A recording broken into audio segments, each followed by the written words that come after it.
Toca Livros e editora Universo dos Livros apresentam Pescadores de Corações, de Padre Antônio Maria, narrado por Gabriel Rosa. Dedicatória. A Jesus, sumo e eterno sacerdote, por ter me dado a graça de fazer parte do seu sacerdócio, e a Maria, mãe de todos os sacerdotes, minha mais que querida mãe. Agradecimentos. A Márcia Batista por ter acreditado que eu seria capaz de escrever este livro. Ao meu sobrinho neto, Dr. Antônio Carlos Júnior, que me assessora juridicamente nas minhas obras, pelo incentivo e apoio em todos os momentos. As irmãs Ismailda e Roberta, por me ajudarem a digitá-lo, já que eu me sinto melhor escrevendo à mão. A todas as minhas filhas da comunidade das Filhas de Maria Servas dos Pequeninos, pelas orações que fizeram para que este livro se tornasse realidade. Aos meus filhos do coração por serem sempre em tudo que eu faço fonte inesgotável de ânimo e inspiração. E a você, leitor, por ser a razão de eu ter escrito essas páginas. Que este livro contribua para que muitos corações se sintam pescados e se tornem pescadores.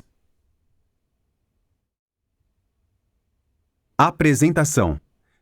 Certo dia, recebi um telefonema de Márcia Batista, editora da Universo dos Livros. Ela solicitava que eu encontrasse um tempinho na minha agenda para conversarmos sobre a possibilidade de a editora publicar um livro escrito por mim. Expliquei-lhe que escrever livros não era meu forte, mas disse que poderíamos conversar.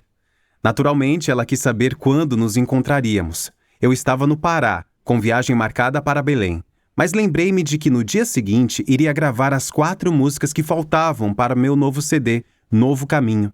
Propus que nos encontrássemos no estúdio e ela aceitou. Disse-lhe então que combinaria com o maestro.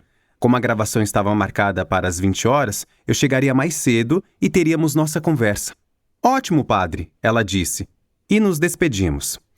No dia seguinte, o trânsito de São Paulo me fez chegar um pouco atrasado ao encontro que havia marcado com Márcia, mas ela me esperava paciente e com um sorriso sincero. Ao me ver, ela se emocionou e disse que aquele encontro era um sonho, e respondi-lhe: filha, sou apenas seu irmão mais velho. Refeita da emoção, que também me contagiou, Márcia apresentou-me sua proposta. Queria que eu escrevesse um livro intitulado Pescadores de Corações, pois, como ela disse, eu, enquanto sacerdote, já havia pescado muito e poderia falar dessas pescas, tecendo um paralelo com outras pessoas que também foram pescadoras de corações. Márcia sabia argumentar.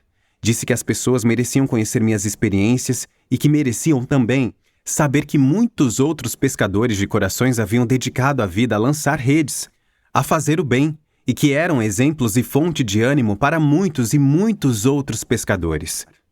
Confesso que o título me atraía, pois traduzia o motivo pelo qual deixei minha casa e minha família. Lembrei-me então de que em 2011 estava celebrando 50 anos, bodas de ouro, de entrada para o seminário. Faz 50 anos que deixei as redes, não precisamente na praia, mas na sala, na cozinha, nos quartos, no quintal e no jardim de minha casa, na Correia Seara, em Magalhães Bastos, subúrbio do Rio de Janeiro. 50 anos que parti para outras margens com um único sonho: ser padre, ser pescador de corações. Teria então chegado a hora de testemunhar minha felicidade e gratidão?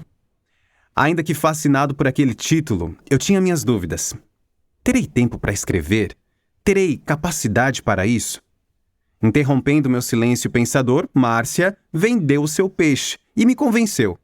Por fim, eu lhe disse: tudo bem, filha, vamos tentar. Vou escrever um capítulo, mostro a você e depois diga se vale a pena continuar ou se vou ficar mesmo na praia a ver navios. Satisfeita por eu ter aceitado a empreitada, ela procurou fazer com que me sentisse à vontade. Conte suas vivências, padre. O senhor vai ver quanta coisa boa tem a dizer para o mundo.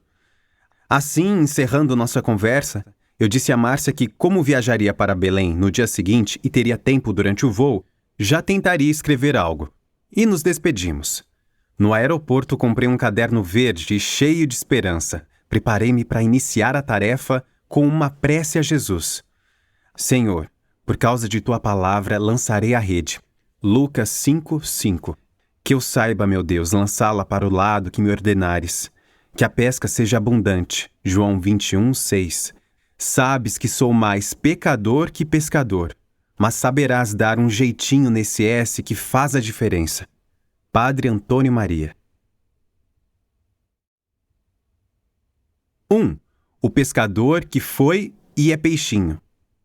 Fui peixe, fui pescado e Deus me fez pescador, mas continuo peixe. Meu coração continua a ser pescado. Quantos pescadores de corações encontrei em minha caminhada? Quanto bem me fizeram suas iscas e suas redes, que me levaram e me levam para águas mais profundas. Lucas 5:4. Levou tempo até eu entender que Deus também queria fazer de mim um pescador. Pescador de corações. Foi uma luta desigual entre o pescador divino e o peixinho sonhador. Quando mordi a isca de Deus e ele me levou para outras águas, muitos pensaram que o peixinho estava indo para um aquário, pois a imagem que muitos têm de seminário é até pior, uma prisão, um quartel. Quando me decidi pelo sacerdócio, muitas pessoas, até mesmo algumas ligadas à igreja, disseram: que desperdício! Será que Pedro também ouviu isso? E André, seu irmão? E Tiago? Pode ser que João, o mais jovem dos 4 pescadores do mar da Galileia, irmão de Tiago e filho de Zebedeu, Mateus 4:18-22, tenha ouvido. Na época da minha decisão, eu não era nenhum Elvis Presley, mas, como dizia Dona Mavília, minha mãe, eu não metia nojo aos cães. Era um jovem como outro qualquer, que gostava de música, tinha ídolos e, por incrível que pareça, até topete. Sempre fui da igreja. Eu ajudava o padre na celebração da missa, sabia responder em latim, fui instrutor de novos coroinhas e aos 15 anos ingressei na Congregação Mariana, mas não me passava pela cabeça a ideia de ser padre. Queria mesmo era ser cantor.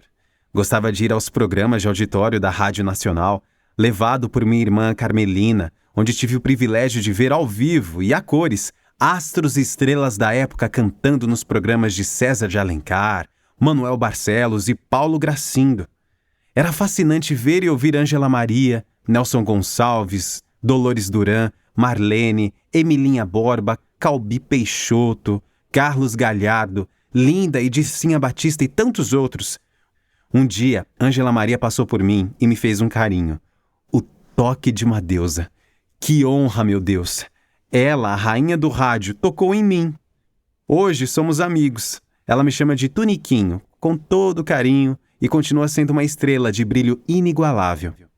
Minha irmã Lina era a marlenista, e me fez ser também, de modo que nas festinhas e nos programas de calouros infantis, eu cantava as canções que eram sucesso na voz de Marlene, e ganhava prêmios. Prêmios simples, mas muito valiosos para minha apreciação infantil.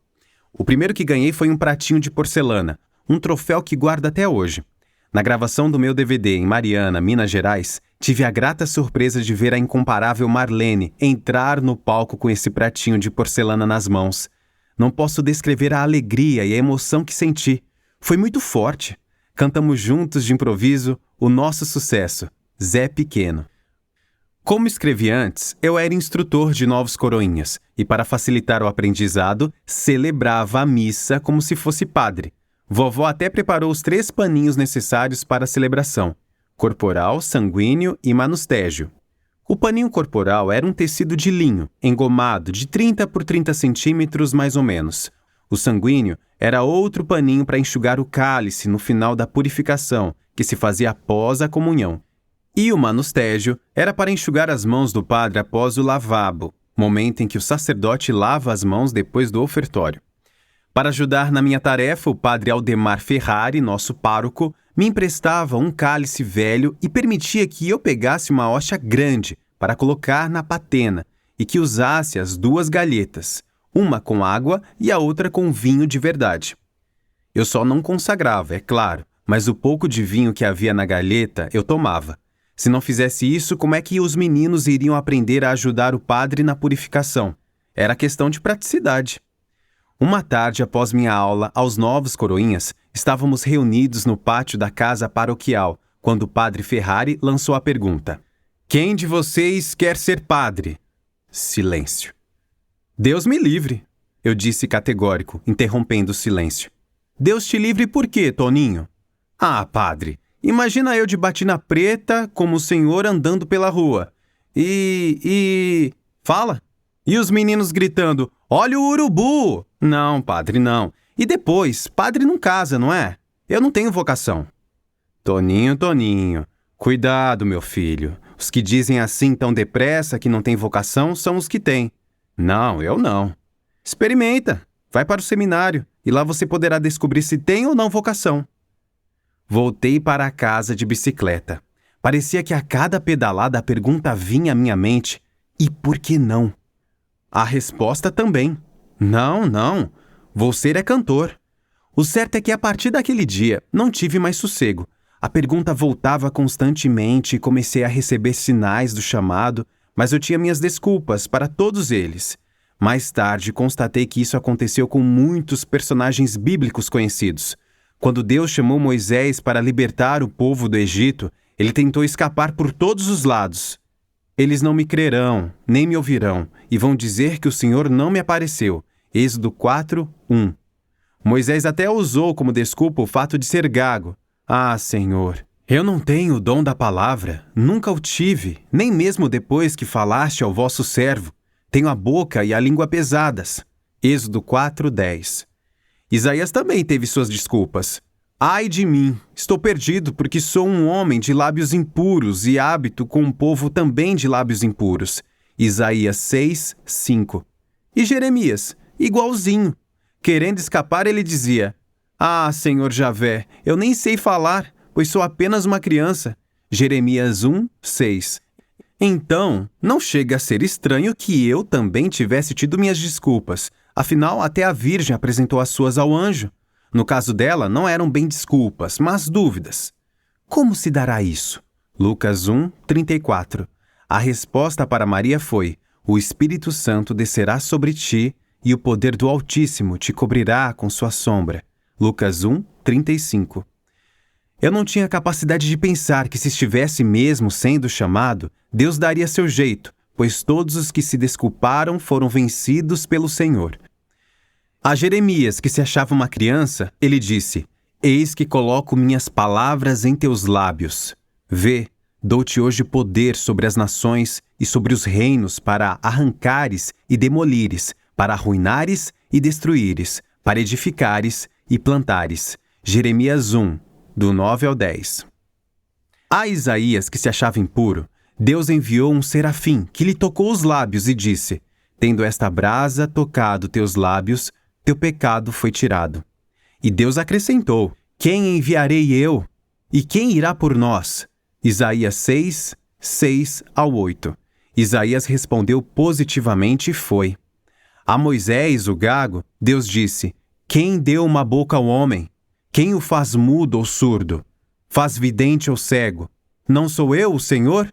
Vai, pois, eu estarei contigo quando falares e ensinar-te-ei o que terás a dizer. Êxodo 4, 11 ao 12. No fundo, eu estava sentindo o chamado, mas em mim ainda estava habitando aquele jovem do Evangelho que, ao ser convidado por Jesus a deixar tudo e segui-lo, vai embora muito triste, porque possuía muitos bens. Mateus 19, 22. Eu ainda não tinha consciência de que, deixando tudo e seguindo Jesus, estaria seguindo aquele a quem todo o poder foi dado no céu e na terra e que ele estaria sempre comigo, até o fim do mundo. Mateus 28, 17 ao 20. Por isso eu hesitava.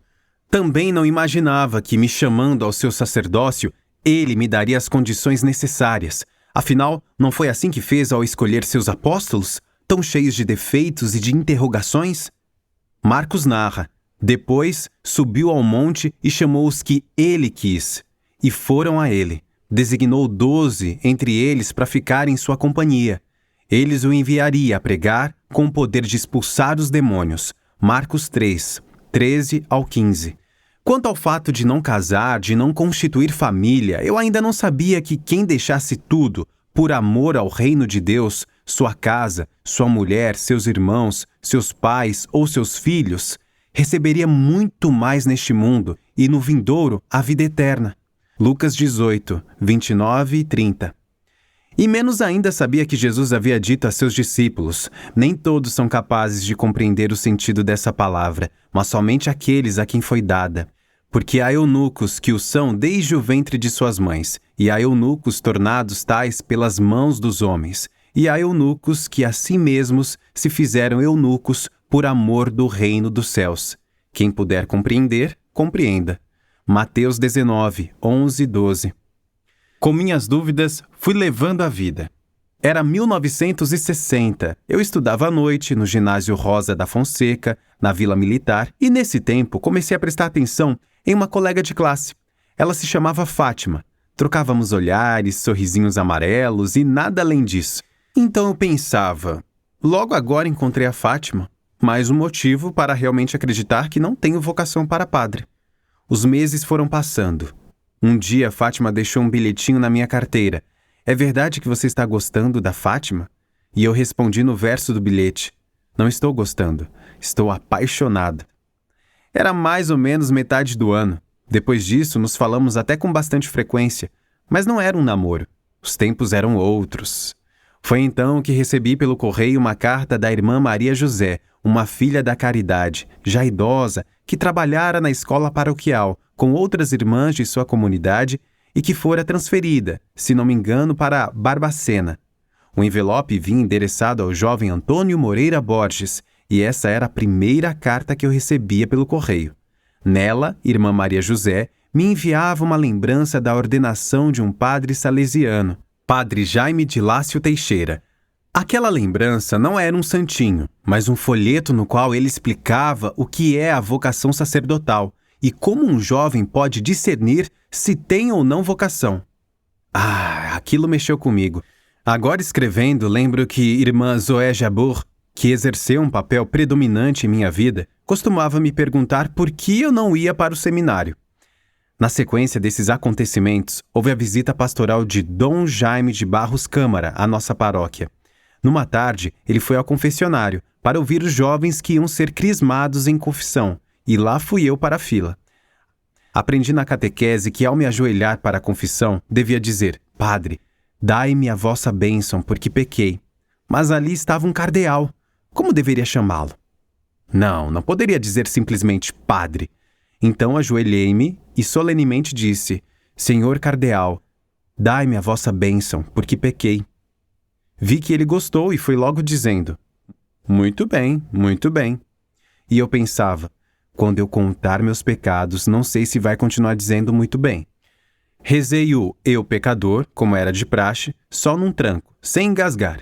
E ele, muito bem, muito bem. E quais são os seus pecados? Contei os que tinha. E ele, muito bem, muito bem. Você já pensou em ser padre? Não, senhor cardeal. Respondi enquanto pensava. Que mentira, meu Deus! Mas sabe, meu filho, eu acho que você poderia pensar.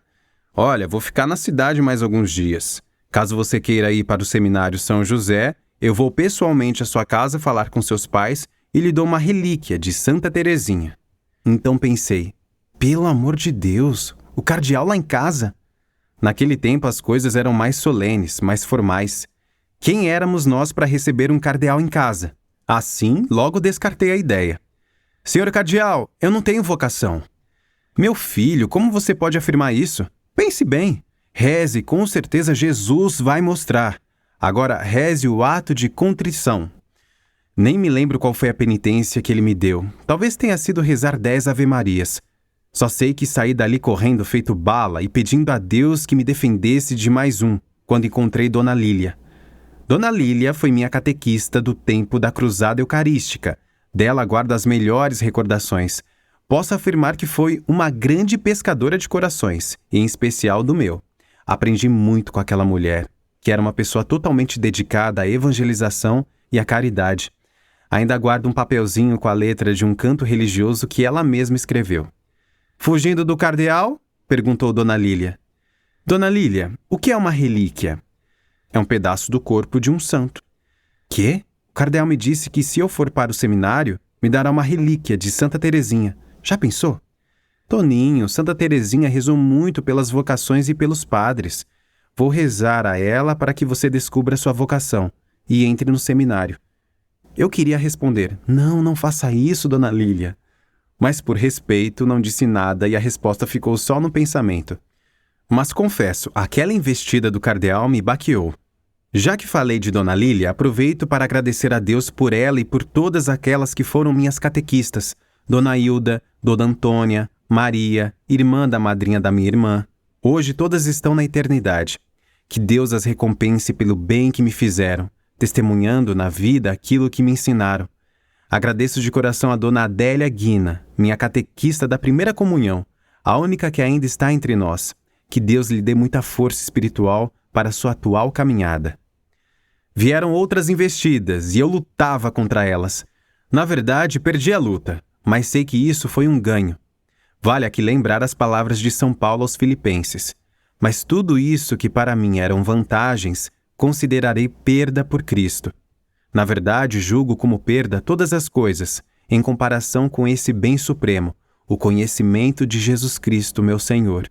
Filipenses 3, 7-8. Jacó, quando brigou com o anjo, ganhou a luta e recebeu até outro nome, Israel, porque lutou com Deus e com os homens, e venceu.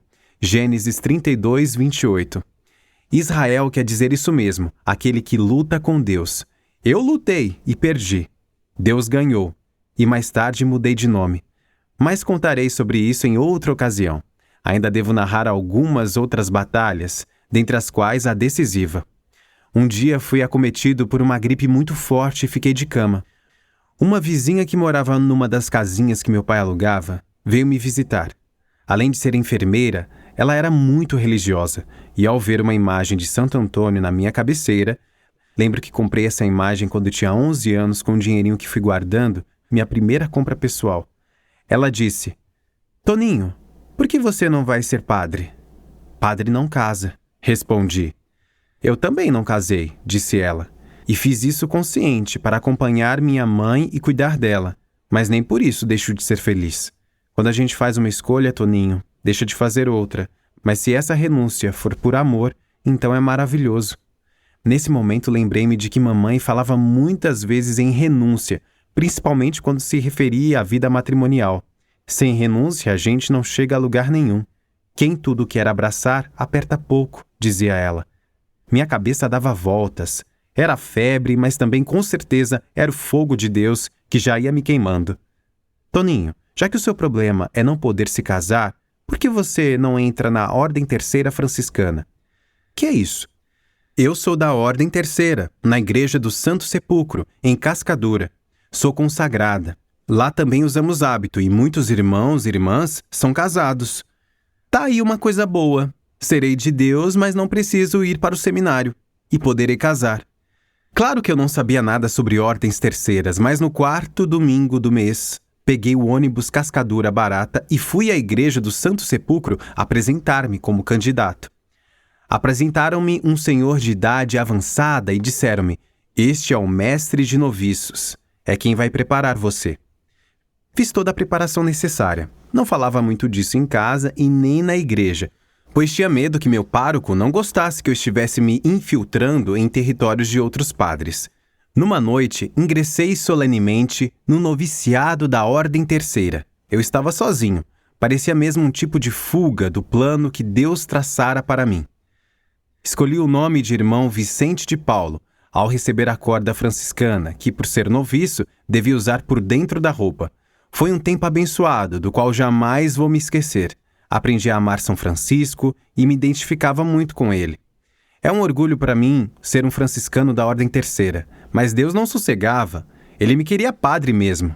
Que luta! Era o mês de setembro. Numa quinta-feira chuvosa, minha irmã Carmelina, Alina, começou a ter contrações. Estava para nascer a criança que todos esperávamos com tanta alegria e ansiedade. Será menina? Será menino? Eu participara muito do período de gravidez da minha irmã. Como meu cunhado trabalhava na cidade, eu a acompanhei durante todo o tratamento pré-natal. Sonhávamos juntos com esse presente que Deus estava dando à nossa família. Quantos planos! Fui de ônibus até Deodoro, chamar um táxi. Naquele tempo só havia lá um ponto de táxi, e graças a Deus encontrei o Sr. Macedon, amigo da família, que veio prontamente trazendo-me com ele. Ao descer as escadas de casa, Lina me entregou uma oração e uma vela e disse: "Toninho, acende essa vela e reza essa oração por mim e pela criança, tá?" Abraçamo-nos emocionados e ela entrou no táxi. Assim que o táxi virou na esquina, fui acender a vela e rezar a oração. Era São Raimundo Nonato. Eu nunca tinha escutado falar desse santo, mas rezei a ele com todas as forças de minha fé e de meu coração. Depois fiquei sabendo que ele se chamava Nonato, porque não havia nascido normalmente, tinha sido tirado a ferro, como se dizia quando o médico utilizava o fórceps. Não imaginava que o mesmo aconteceria com minha sobrinha, que nasceu naquele dia com a ajuda do fórceps, causando grandes sofrimentos para mãe e filha. Ana Cristina, minha sobrinha, ficou entre a vida e a morte. Lina, minha irmã, levou consigo até o fim da vida uma hérnia umbilical séria, resultante do parto, mesmo tendo passado por algumas cirurgias mais tarde. Meu cunhado, esse homem que aprendi a admirar e amar como um irmão, não disse nada para não nos assustar. Só no domingo pudemos visitar minha irmã e a pequena Ana Cristina, e lá fomos nós, à maternidade. Quando entrei no quarto, Lina, ao me ver, disse chorando: "Toninho, nosso sonho acabou." "Como assim, Lina? Que sonho?" "A nenê está muito mal. Não vai resistir, meu irmão." Luiz, meu cunhado, tentou acalmar a esposa e explicou que, na verdade, a nenê corria risco. Tentamos vê-la, mas não foi possível. Porém, para minha irmã, dissemos que a tínhamos visto e que era linda, e que logo ficaria boa. Voltamos para casa desolados. Quase não falávamos uns com os outros. O trem da Central do Brasil corria sobre os trilhos, levando-nos a Magalhães Bastos, todos absortos em nossa tristeza e preocupação. De repente senti que era o momento de tomar uma atitude. Vou falar com Deus, pedir a ajuda dele. Então fechei os olhos e, como se estivesse cara a cara com ele, eu disse: "Pai do céu, o Senhor sabe o quanto essa menina é importante para nós. Por favor, não deixe que ela morra. Por favor, Pai do céu. Eu sinto que o Senhor está me chamando para ser padre. Não tenho certeza se é isso mesmo, mas agora quero lhe dizer, Pai do céu, que se essa for realmente a sua vontade, me mostre, me diga alguma coisa, dê-me algum sinal que eu vou. Eu vou, se o Senhor realmente quiser, mas não deixe essa menina morrer, por favor." Quando chegamos à estação de Magalhães Bastos, disse a meus pais que queria ir à igreja antes de ir para casa. Lá rezei ajoelhado diante de Nossa Senhora das Graças. Ali, onde há quase 2 anos eu me ajoelhara, levando à Mãe Santíssima o buquê de noiva que Lina, ao partir para a lua de mel, me pedira que entregasse a ela. Ali, diante de Nossa Senhora, chorei bastante. Não me lembro de ter rezado alguma oração formal, mas as lágrimas diziam tudo. Eu estava ali, na pequena e simples igrejinha matriz de São José, e o Deus que ali morava, de certo modo, também me dizia: "Ouvi a tua oração e vi tuas lágrimas, por isso vou curar-te." 2 Reis 20:5. Saí reconfortado, esperançoso, e ele, o Senhor da vida e da história, ficou tomado de compaixão.